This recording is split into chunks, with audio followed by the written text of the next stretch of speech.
Welcome back, YouTube. We got another 1957 Chevy Patina Truck video where you are going to see a 2 times the video speed conversion where I'm taking the factory style front wheel bearings out, which are the ball cage type, and converting it to the modern and some people say safer tapered roller bearing style. So you can see me messing around with the paper towel here, but what I'm first taking is a longer flat end drift punch. And if you look in, pull out the bearings that you can, and you can feel through the grease or take a look inside with a bright flashlight and find insets or kind of reliefs on the inside. And what you do is you slide them on the inside of the cast part of the drum.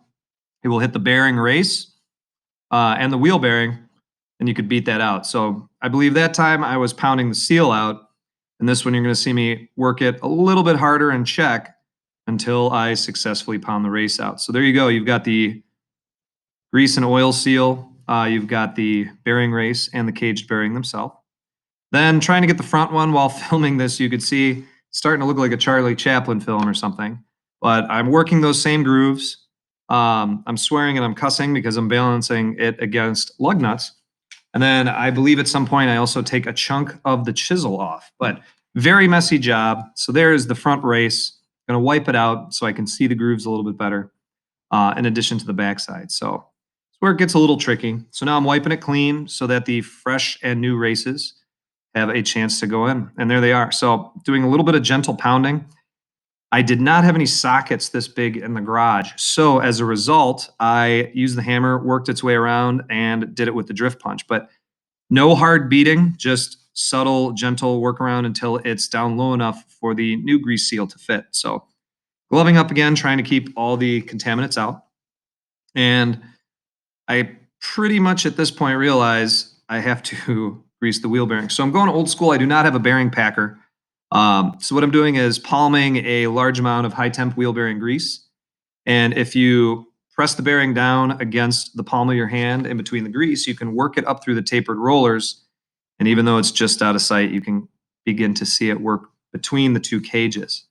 So going slowly, moving slowly. You're going to witness this. This is the best I could do with 15 minutes is how long it took, but figured no one would want to watch a live video of that in addition to hear me speak for that long. So we're at about 6.5, so that should be okay.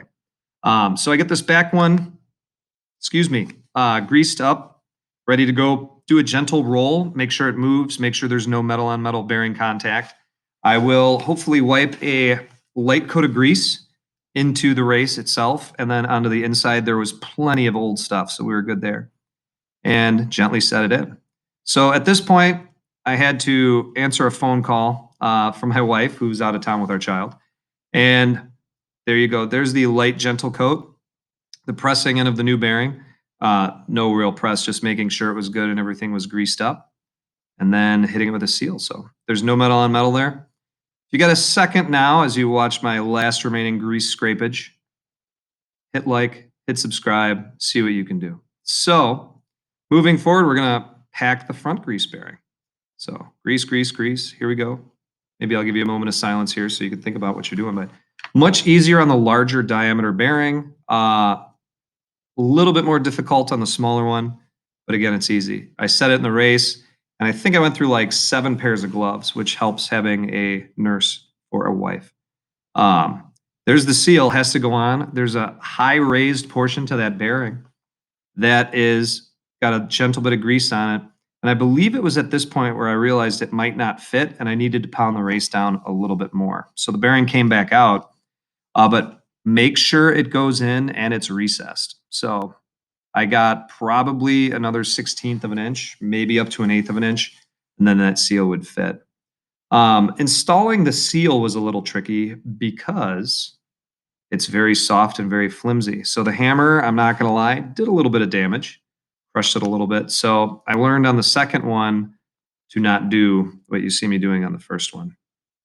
And that's, yeah, beat on it a little too rough. So bearing goes back in, wipe my hands for the 500th time, and gently work the seal around. It's unidirectional. You should make sure it only goes in one way, and then gently work it in as you fight it. So Oh, I forgot about this part. So the hammer, once I saw I was doing a little bit of damage, got a piece of wood. There was more even pressure. If I had a small piece of wood, I would have laid that on top and probably 2 hammer blows would have solved the problem. And I would have been good to go. The front, way easier. So we were good. One final wipe. Make sure at this point, too, you didn't splash or squirt any grease on the braking surface of the drum. And although this does seem rushed at the end of filming and everything, I always go back over, clean it all very well before reinstalling it on the car for safety. There we go. Checking it, no grooves, it's all even. I'm gonna put the new race in, same way as the front. I did have a socket for this, but I figured why get up when I have already done the rear one the same way. Driving in with the punch after you wipe it, followed by the installation of the bearing. And it's pretty much simple at that point. So please take a moment, hit like.